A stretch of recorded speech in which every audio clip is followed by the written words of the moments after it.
What is it that allows this 150,000-pound Boeing 737-800 aircraft to fly? You've probably seen these large jet aircraft before, but have you ever thought about that exact question? What makes it so this 130-foot aircraft can climb thousands and thousands of feet into the air? Is it the two jet engines, both of which produce around 27,000 pounds of thrust? Or could it be the massive 112-foot wingspan? So what is it about this aircraft that allows it to fly? Well, you're about to find out on the Aerodynamics of Flight.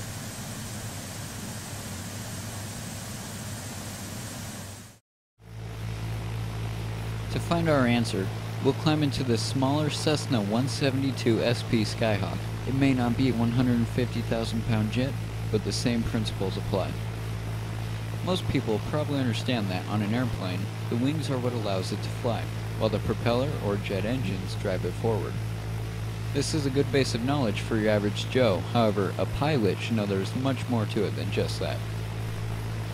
In total, there are 4 forces that act on an airplane while in flight. These 4 forces are lift, thrust, weight, and drag. We'll start with lift and work our way from there.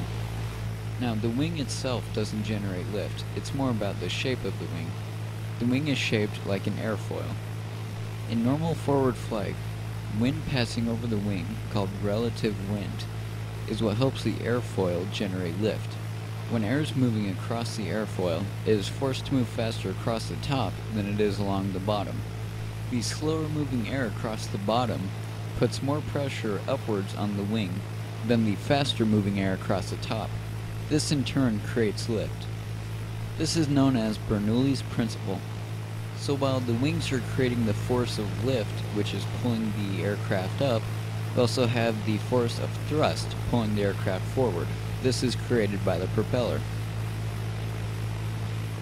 So you can say that lift and thrust are 2 forces helping the airplane fly.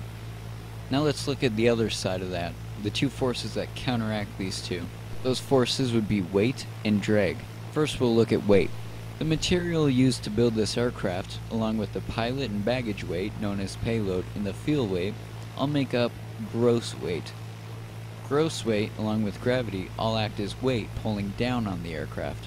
In order for an airplane to fly, the lift generated by the wings must be equal to or greater than the weight of the aircraft. If your aircraft is over gross weight, and your wings cannot produce enough lift to get you off the ground, the results can be disastrous. Under Flight Simulator 10, in the Free Flight menu, the Fuel and Payload button can take you to the settings to adjust the gross weight of your aircraft. Your payload, which is your pilots and your baggage, plus your fuel, plus your empty weight will equal your gross weight. You can see that this 737-800 is just under the max gross weight. Opposite of thrust is drag. Drag is created simply by the aircraft's existence. An object's natural desire to resist moving through a fluid such as air or water is called drag. The effect of drag can best be demonstrated by putting a camera on the tail of the aircraft. Now you notice that the camera shakes pretty violently. This is because of the air pushing against the camera. The camera naturally wants to flow with the air and fall away from the aircraft. But here at GearDownFS, we're smart enough to know that if you don't strap that camera down tight, you'll never see it again. Oh.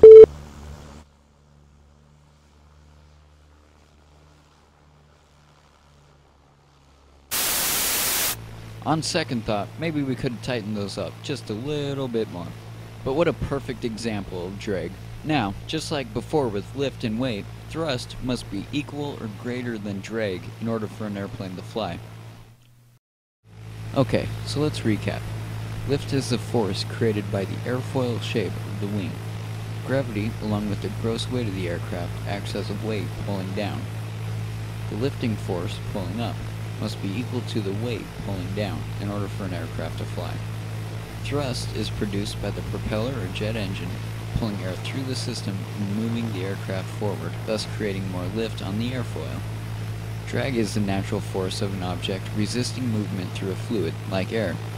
In order for an aircraft to fly, thrust must be equal to drag. So, the two rules that govern whether an aircraft is able to fly or not are thrust equals drag and lift equals weight. So, do you think you're ready to explain how this large 737-800 manages to fly? Follow along with me as I explain the aerodynamic forces acting on the 737 as it takes off. Notice right now how the aircraft is not flying, obviously. You can say that the lift generated by the wings is not equal to the weight. It is actually less than weight right now. However, once the aircraft taxis onto the runway and begins applying thrust, the relative wind, which is the wind passing over the airfoil, increases, thus producing a stronger lift effect. Okay, so the 737 is applying power, creating more thrust. Right now, thrust is greater than or equal to drag. However, lift is still less than weight at this point. With enough speed, the relative wind flying over the wings is beginning to create lift. While we begin to rotate, you'll notice that we are not quite lifting off the ground yet. This is because the lift force is not quite yet strong enough to get us off the ground. However, it doesn't take long after that point for lift to be greater than or equal to weight, therefore lifting us off the ground and getting this giant beast into the air. As long as these two rules stay true, the aircraft will continue to fly and safely reach its destination. This has been Garth with GearDownFS.